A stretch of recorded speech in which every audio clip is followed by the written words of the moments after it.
Welcome my dear rockets. कैसे हैं आप सभी। आज हम लेकर आए हैं 2023 में रिलीज हुई एक edge of the seat survival thriller जिसका नाम है नाइट ऑफ द हॉन्टेड। दोस्तों आज इंट्रो कुछ नहीं है, बस सिर्फ इतना है कि एक स्नैपर वाला और एक लड़की है, बस बाकी मूवी खत्म। आप उस लड़की के स्ट्रगल को देखिए। बाकी दोस्तों अगर आप चैनल पर नए हो तो सब्सक्राइब जरूर कर दीजिएगा, मोटिवेशन मिलता है ना। मूवी की शुरुआत में एलिस नाम की औरत को दिखाते हैं जो इस मूवी की हीरोइन है। उसका हस्बैंड विलियम उसे कॉल करके पूछता है कॉन्फ्रेंस कैसा रहा और तुम घर कब आ रही हो। एलिस कहती है हाँ सब अच्छा था, मेरे साथ जॉन भी है, तुम फिक्र मत करो, मैं जल्दी आ जाऊंगी। विलियम कहता है कि तुम्हें तो पता ही है कि हम कई दिनों से बच्चा प्लान कर रहे हैं पर कुछ हो नहीं रहा, तो मैंने एक अच्छे डॉक्टर से अपॉइंटमेंट ले लिया है। एक काम करना, बहुत जल्दी पहुंच जाना, कल हम डॉक्टर के पास जाएंगे। ओके कहकर एलिस कॉल काट देती है। पर सच तो यह है कि जॉन उसका सिर्फ कलीग नहीं बल्कि एलिस का जॉन के साथ अफेयर चल रहा है और दोनों एक होटल रूम में है। फिर काम खत्म करके दोनों शहर की ओर निकलते हैं। रास्ते भर विलियम लगातार एलिस को कॉल करता है। जॉन को लगता है कि शायद विलियम को इनके अफेयर के बारे में पता चल गया है, पर एलिस कहती है अरे नहीं नहीं ऐसा कुछ नहीं है, तुम बेफिक्र रहो। कुछ दूर जाने पर जॉन देखता है कि ओह पेट्रोल तो बहुत कम है। एलिस उसे डांटती हुई कहती है कि यार इतनी लॉन्ग ड्राइव पे गाड़ी पे जा रहे हैं और पेट्रोल नहीं है, क्या भर के नहीं ला सकते थे तुम। लेकिन लकीली पास में एक पेट्रोल बंक होता है। एलिस जॉन को कंपनी का क्रेडिट कार्ड देकर पेट्रोल फिल करने को कहती है और खुद वहां के मिनी सुपरमार्केट में मस्त कॉफी पीने जाती है। जॉन तो पेट्रोल भरता है बाहर और एलिस अंदर जाकर कॉफी पीने लग जाती है। वो विलियम को मैसेज करती है कि मैं रास्ते में हूँ और जल्दी पहुंच जाऊंगी। कॉफी पीकर वो पेमेंट करने जाती है तो बिलिंग काउंटर पर कोई नहीं होता। एलिस कुछ देर वेट करती है और जब कोई नहीं आता तो काउंटर पर कॉफी के पैसे रखकर मुड़ती है तो देखती है वहां पर शेल्फ पर खून के छींटे लगे हुए हैं। एलिस एकदम घबराकर वहां से बाहर निकलने वाली होती है, तभी कोई उसके हाथ पर शूट कर देता है। खून बहने लग जाता है। ओह लगता है कोई स्नाइपर है जो बाहर से शूट कर रहा है। एलिस तुरंत नीचे बैठ जाती है, पर फिर भी वो लगातार गोलियां चलाए जा रहा था। एलिस शेल्फ के पीछे छुपकर जॉन को आवाज लगाती है, पर वो तो मस्त कार में ईयरफोन लगाकर म्यूजिक सुन रहा होता है। एलिस देखती है तो खून बहुत ज्यादा बह रहा होता है। वो अपनी शर्ट फाड़कर चोट पर पट्टी बांध देती है। वो शेल्फ के पीछे से जरा झांकती है लेकिन स्नैपर ठीक उसी जगह पर एम करके शूट कर देता है। एलिस फिर चिल्लाती है कि जॉन हेल्प मी, पर कहाँ वो आराम से म्यूजिक में मस्त होता है। अब एलिस शेल्फ के पीछे जाकर अपना मोबाइल निकालने की कोशिश करती है। वो जैसे ही पास पहुंचती है तो स्नैपर उस मोबाइल को उड़ा देता है। प्रोफेशनल लगता है। अब एलिस की कुछ समझ में नहीं आता कि कौन है स्नैपर और कहाँ से गोली चला रहा है और मुझे ही क्यों टारगेट कर रहा है। वो वहां पर लगा सीसीटीवी देखती है और वहां पर एक वॉकी टॉकी होता है जिसमें कोई ये पूछ रहा होता है कि एमिलिया तुम ठीक तो हो ना। एलिस देखती है कि वॉकी टॉकी बिलिंग काउंटर पर रखा हुआ है। अब वो उसको निकालकर मदद मांगना चाहती है, पर वो उठेगी तो स्नैपर शूट करेगा। अब वो जरा सोचती है कि क्या करूं, फिर एक चिप्स पैकेट उठाकर ऊपर फेंकती है। ठक, स्नैपर उसको शूट कर देता है। अब एलिस दिमाग लड़ाती है और दूसरी तरफ चिप्स पैकेट को फेंकती है और स्नैपर का ध्यान उस तरफ डाइवर्ट करती है। उसी वक्त वॉकी टॉकी हाथ में उठा लेती है। इसी बीच जॉन देखता है कि टैंक फुल करने के बाद भी गाड़ी में लो फ्यूल दिखा रहा है। वो बाहर आकर नीचे देखता है तो ओ टैंक लीक कर रहा होता है। यहाँ एलिस वॉकी टॉकी पर मदद मांगती है कि प्लीज पुलिस को कॉल कीजिए, मैं खतरे में हूँ। उस तरफ से एक आदमी पूछता है कि तुम कौन हो, एमिलिया कहाँ पर है। इतने में जॉन उस सुपरमार्केट का दरवाजा खोल कर आता है अंदर। एलिस उसे वार्न करने वाली होती है कि अचानक स्नैपर जॉन के गले में शूट कर देता है। वो मौत से लड़ता हुआ एलिस के पास आ जाता है, पर एलिस जरा भी हिलेगी तो स्नैपर फिर उसको शूट कर देगा। इतने में वॉकी टॉकी पर सुपरमार्केट का ओनर बात करता है। एलिस उसे बताती है कि एक स्नैपर ने मेरे दोस्त को शूट कर दिया है और वो मुझे भी शूट करने वाला है, प्लीज हेल्प मी। पर ओनर यही पूछता है कि मेरी वाइफ एमिलिया को क्या हुआ है। एलिस कहती है अरे मुझे नहीं पता आपकी वाइफ को क्या हुआ है, लेकिन अभी मैं बहुत खतरे में हूँ, एक स्नैपर मुझ पर लगातार गोली चला रहा है। अब वो आदमी तुरंत पुलिस को इन्फॉर्म करने का वादा करता है। फिर वो पूछता है कि अगर तुम्हारा दोस्त जिंदा है तो मैं एम्बुलेंस को कॉल कर दूं।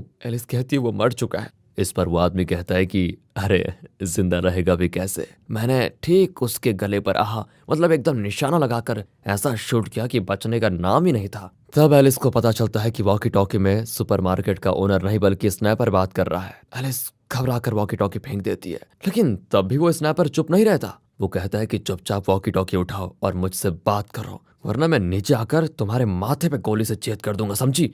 एलिस भी डरकर वॉकी टॉकी उठाती है और पूछती है क्यों शूट कर रहे हो, क्या चाहिए तुम्हें, हमने क्या बिगाड़ा है तुम्हारा।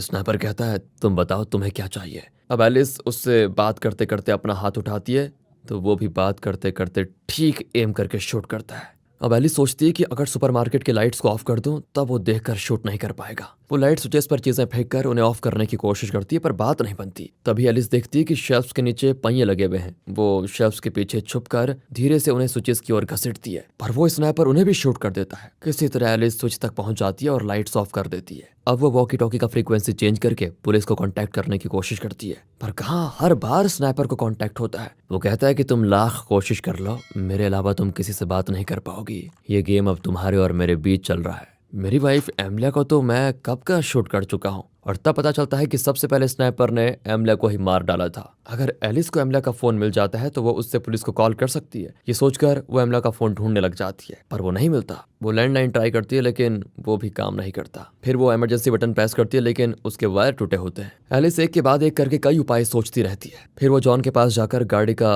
रिमोट की निकाल लेती है और उससे गाड़ी को अनलॉक करती है, लेकिन उस आवाज को भी स्नाइपर सुन लेता है और गाड़ी के लाइट्स को शूट करके ऑफ कर देता है। तभी सड़क पर एक गाड़ी गुजरती है जिसके लाइट्स एलिस पर पड़ती है। उस लाइट में स्नाइपर तुरंत एलिस के सर पर एम करता है लेकिन जस्ट मिस हो जाता है, वरना एलिस के सर पे गोली लग ही जाती। यहाँ एलिस स्नाइपर से पूछती है, सैडिस्ट कहीं कि मैंने तुम्हें क्या बिगाड़ा, तुम्हें क्या चाहिए मुझसे, और मेरी जान लेने पे तुले क्यों हो तुम? वो कहता है कि तुम खुद याद करो मैं कौन हो सकता हूँ और तुमने मेरे साथ किया क्या होगा, ये तुम खुद याद करो, तब ज्यादा मजा आएगा। इसकी बातें एलिस की बिल्कुल समझ में नहीं आती और उसका गुस्सा और बढ़ जाता है। उसके हाथ पर लगे घाव को इन्फेक्शन से बचाने के लिए वो कोई एंटीबैक्टीरियल लिक्विड निकालकर घाव पर लगाती है और एक प्लास्टर चिपका देती है। फिर वो एक पेन किलर निकालकर खाती है। वहाँ ट्रे पर एक मिरर होता है जिसे एलिस एक रॉड पर फिक्स करके उसे ऊपर उठाती है। वो मिरर को सुपरमार्केट के ग्लास की ओर मोड़ती है जिससे बाहर आती जाती गाड़ी को देख जाए और एलिस चिल्लाकर उसका ध्यान अपनी ओर खींचे। तभी वो एक गाड़ी को पार्क होते हुए देखती है और एक आदमी सुपरमार्केट के अंदर आने वाला होता है। एलिस पहले चिल्ला देती है कि प्लीज अंदर मत आओ, एक स्नाइपर है जो आपको देखकर अभी शूट कर देगा,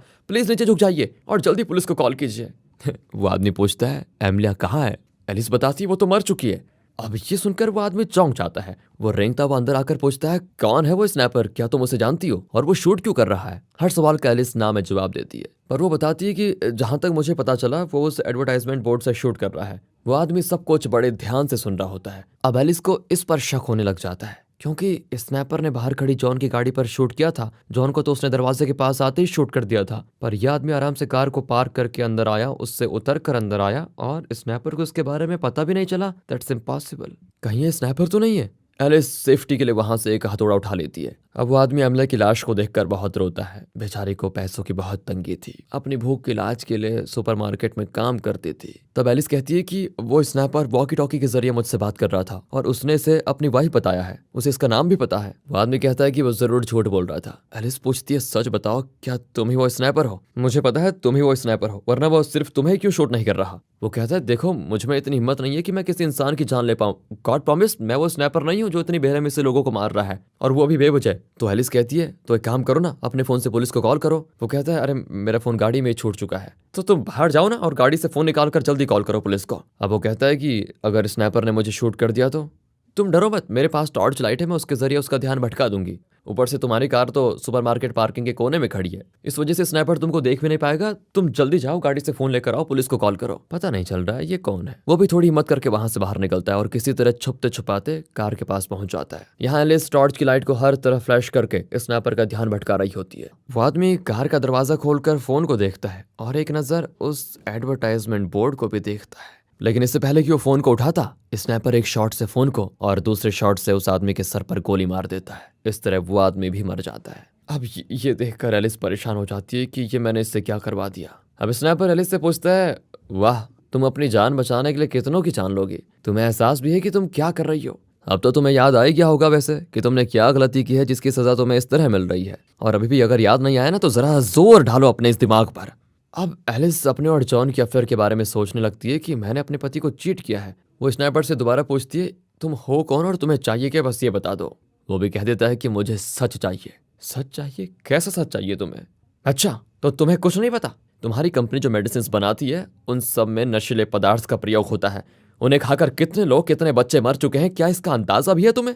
एलिस कहती है, ये क्या पागलपन है? जो तुम कह रहे हो वो सिर्फ कुछ लोगों को ही वैसे खतरनाक साइड इफेक्ट्स होते हैं, ज्यादातर लोगों की जान बचाई है उस मेडिसिन ने। स्नाइपर कहता है, वाह, तो ज्यादातर लोगों की जान बचाने के लिए तुम लोग थोड़ी लोगों की जान लेने से नहीं कतराते, राइट? एलिस कहती है, अरे पागल आदमी, मैं उस फार्मा कंपनी में काम करती हूँ, ना कि वो मेरी कंपनी है। अरे मैं तो सिर्फ उस कंपनी की मेडिसिन को एडवर्टाइज करने वाली एजेंसी की वाइस प्रेसिडेंट हूँ। वो कहता है कि वाह, वो लोग जहर बनाते हैं और तुम उसे एडवर्टाइज करके ज्यादा से ज्यादा लोगों को उसके बारे में बताती हो। तुम्हें और उस फार्मा कंपनी में फर्क नहीं है। तुम एडवर्टाइज करती हो ये जानकर भी कि उस दवाई में जहर है। क्या तुम्हारी इसमें गलती नहीं है? क्या तुम पैसों के लिए कुछ भी एडवर्टाइज कर सकती हो? अब एलिस एक ड्रॉर खोलती है जहाँ सुपरमार्केट के स्टाफ का टी शर्ट होता है जिस पर हेनरी नाम लिखा होता है। वहाँ एक फोटो भी होती है जिसमें एक छोटा लड़का एक आदमी के पास खड़ा है, शायद उसी आदमी का नाम हेनरी है। अब एलिस स्नैपर को बातों में उलझा कर रखती है और साथ ही साथ एक रैक में रखी छतरियों को वो एक एक करके खोल के सामने रख देती है। पर स्नैपर भी बातें करते करते अचानक एलिस पर शूट करने लग जाता है। एलिस अब उनसे विनती करती है कि प्लीज मुझे जाने दो, मैंने किसी की जान नहीं ली। पर स्नैपर फिर उसको ताना मारता है कि डायरेक्टली जान नहीं ली, लेकिन गलत मेडिसिन का विज्ञापन बनाकर तुमने इनडायरेक्टली कई कत्ल किए हैं। कभी इस बारे में सोचा है तुमने? अब एलिस एक सिलेंडर उठाकर सुपरमार्केट के बैकडोर का ताला तोड़ने की कोशिश करती है लेकिन नहीं कर पाती। स्नैपर कहता है अपने दिमाग पर जोर डालो और सोचो, तुम मुझे अच्छी तरह जानती हो। एलिस परेशान हो जाती है, कौन हो सकता है ये, कौन? तब पेट्रोल बंक पर एक कार आती है और एक आदमी उठकर पेट्रोल भरने के लिए अपना कार्ड स्वाइप करता है, लेकिन कार्ड डिक्लाइन हो जाता है। वो आदमी भी चिढ़कर कार वहां से लेकर निकल जाता है। स्नैपर कहता है कि तुम यही सोच रही हो ना कि मैंने उस आदमी को शूट क्यों नहीं किया। असल में मैंने उसके लिए एक टाइम फिक्स करके रखा था, अगर वो 10 सेकेंड और रुक जाता तो उसके सर को मेरा बुलेट उड़ा चुका होता। कह सकती हो तुम वो आदमी एक तरफ से लकी था जो बच गया। अब एलिस बेबस होकर पूछती है कि तुम मेरे बारे में जानते क्या हो, ये बताओ मुझे। वो कहता है कि बताऊं तुम्हें, तुम और तुम्हारा पति बच्चा करने की सोच रहे हैं, पर सच में सिर्फ तुम्हारा पति बच्चा चाहता है, तुम नहीं। तुम बच्चा पैदा करने का दर्द सहन नहीं करना चाहती, इसलिए तुम मां नहीं बनना चाहती, है ना? Right right. एलिस कहती है ये झूठ है, सच तो यह है कि मेरे कई आदमियों के साथ अफेयर हो चुके हैं, इसलिए मुझे लगता है कि मैं एक अच्छी मां नहीं बन सकती। स्नैपर कहता है तो तुम फिर अपने पति को खुद से आजाद क्यों नहीं कर देती, उसे डाइवोर्स क्यों नहीं दे देती? एलिस कहती है दूसरे आदमियों के साथ मेरा सिर्फ अफेयर था, इसलिए मैं उन्हें आसानी से छोड़ पाई, पर मेरा पति, उससे तो मैं बहुत प्यार करती हूँ, उसे छोड़कर मैं नहीं जा सकती। इनकी बातों के बीच उस तरफ एक पुलिस कार आती है। एलिस को लगता है कि अब स्नैपर का ध्यान जरूर उस कार पर होगा और वो सुपरमार्केट के अंदर फोकस नहीं कर पाएगा। अब मौका पाकर एलिस सुपरमार्केट से बाहर भागकर जॉन की कार के पीछे छिप जाती है। वो पुलिस कार यहाँ नहीं आती और सीधी चली जाती है, लेकिन स्नैपर यही सोच रहा होता है कि एलिस अब भी सुपरमार्केट के अंदर है। इसी बीच एलिस चुपके से कार के आगे की तरफ जाकर दरवाजा भी खोल देती है। वो अंदर चढ़ने वाली होती है कि स्नैपर फिर शूट करने लग जाता है। एलिस फिर सुपरमार्केट की ओर भागती है तो इस बार गोली उसके पैर पर लग जाती है और वो गिर जाती है। पहले से हाथ में गोली लगी थी और अब पैर में भी। एलिस दर्द के मारे तड़पने लग जाती है। कुछ देर में वो बेहोश भी हो जाती है। जब होश आता है तो वो रेंगती हुई सुपरमार्केट के अंदर जाकर एक फर्स्ट एड किट से बैंडेज निकालकर अपने पैर पर बांध देती है। उसे एक एक्स्ट्रा ब्लेड मिलता है जिससे वो बैकडोर के ताले को काटने की पूरी कोशिश करती है, पर ब्लेड फिसलकर उसके हाथों पे लग जाता है और अब उसके हाथ में भी चोट आ जाती है। एलिस स्नैपर से पूछती है मुझे तुम्हारा नाम पता है, तुम्हारा नाम हेनरी है ना, और तुम्हारा बेटा उस फार्मा कंपनी का मेडिसिन खाकर मर गया, राइट, और इसी का बदला तुम मुझसे ले रहे हो। पर स्नैपर कहता है नहीं, मैं तो जानता भी नहीं हेनरी कौन है। तभी वहां पर एक बुजुर्ग आदमी अपनी कार में आता है और पेट्रोल फिल कर रहा होता है। वो पास ही में खड़ी कार को देखकर उसके पास जाता है तो वहां पर एक आदमी मरा पड़ा होता है। एलिस भी चिल्लाती है कि प्लीज जल्दी वहां से चले जाइए, पर इतने में स्नैपर उस बुजुर्ग को कर देता है शूट। तभी उस आदमी की वाइफ गाड़ी से उतरकर उसके पास आती है, पर स्नैपर उसे भी नहीं छोड़ता। मरने की स्थिति में पति पत्नी एक दूसरे के पास आने की कोशिश कर रहे होते हैं और ये सब देखकर एलिस से बर्दाश्त नहीं होता और वो स्नैपर को गाली देने लग जाती है। वो कहती है कि तुम जैसे लोग इस दुनिया में रहते हो ना, इसलिए मैं बच्चा नहीं करना चाहती, समझे तुम, और तुम होते कौन हो मुझे ताना मारने वाले। इस तरह चिल्लाती भी वो बाहर आ जाती है। तब एलिस देखती है कि उस बुजुर्ग की गाड़ी में एक छोटी बच्ची बैठी है। एलिस उसे इशारा करती है कि झुक जाओ बेटा, बाहर मत निकलो। वो सुपरमार्केट से एक टिश्यू रोल लेकर बाहर आती है तो वो बच्ची अपने दादा दादी के पास बैठकर उन्हें जगाने की कोशिश करती है। एलिस उस टिश्यू पर लिखती है कि कार के अंदर चले जाओ और उस पेपर को बच्ची की तरफ दिखाती है।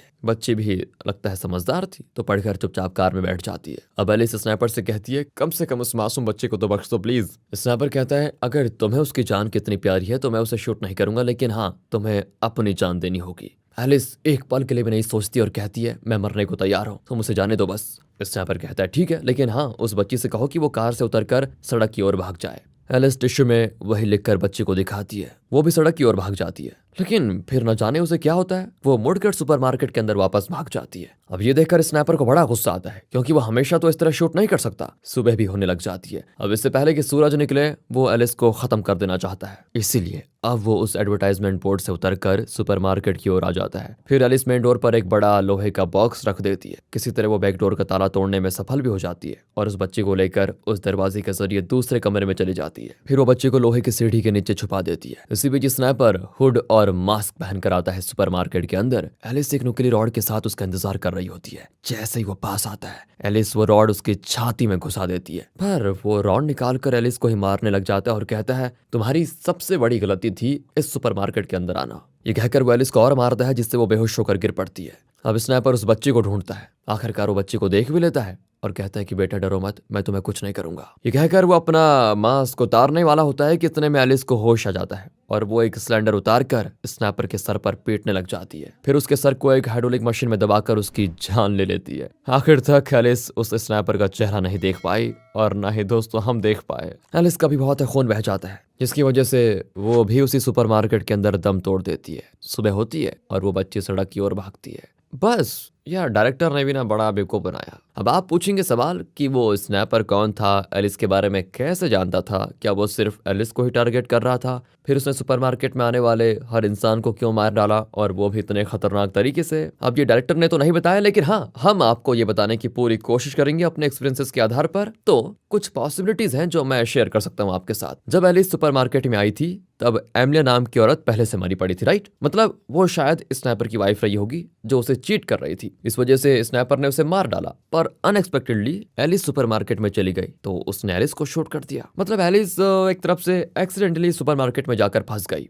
पर एक और चीज जो सोचने वाली बात है, स्नैपर को एलिस के बारे में इतना सब कुछ कैसे पता कि वो बच्चा करने की कोशिश कर रहे थे पर ये बच्चा नहीं होने दे रही थी जबकि उसका पति होने दे रहा था। बहुत सारे क्वेश्चंस हैं। बाकी एलिस ने कुछ बातें तो खुद ही स्नैपर को बताई जिससे शायद उसे अंदाजा लग गया था कि एलिस अपने पति को चीट कर रही है और इसलिए उसने एलिस को मार दिया। क्योंकि जब चीट करने पर उसने अपनी वाइफ को मार दिया तो उसने सोचा ये भी किसी को चीट कर रही है, इसे भी खत्म कर दो। नेक्स्ट गेस ये है कि एलिस ने उस ड्रॉर में जिस हेनरी का ड्रेस और फोटो देखा था शायद वही स्नैपर था और जैसा एलिस ने गेस किया उसका बेटा उस फार्मा कंपनी के मेडिसिन खाकर मर गया। उसी का बदला लेने के लिए उसने एलिस को टारगेट किया। और तीसरा गेस ये है कि जब स्नैपर सुपरमार्केट के अंदर आया तो उसने उस छोटी बच्ची को मारने की कोशिश नहीं की बल्कि वो उसके पास गया और अपना मास्क उतारने वाला था, पर तभी एलिस ने उसके सर पे वार कर दिया। मतलब बच्ची को देखकर उसे शायद अपने मरे हुए बेटे की याद आ गई होगी, इसलिए वो बच्ची से प्यार कर रहा था। या फिर वाइल्ड गैस करना हो। और सबसे आखिरी गैस जो आप भी करेंगे, पॉसिबिलिटीज है 90% लोग यही गैस करेंगे, ये हो सकता है कि एलिस के पति विलियम को उसके और जॉन के अफेयर के बारे में पता चल गया होगा और उसने एलिस और जॉन का खात्मा करने के लिए इस स्नैपर को हायर किया होगा। बाकी कुछ तो ये भी कह सकते हैं कि वो स्नैपर उसका पति विलियम ही होगा,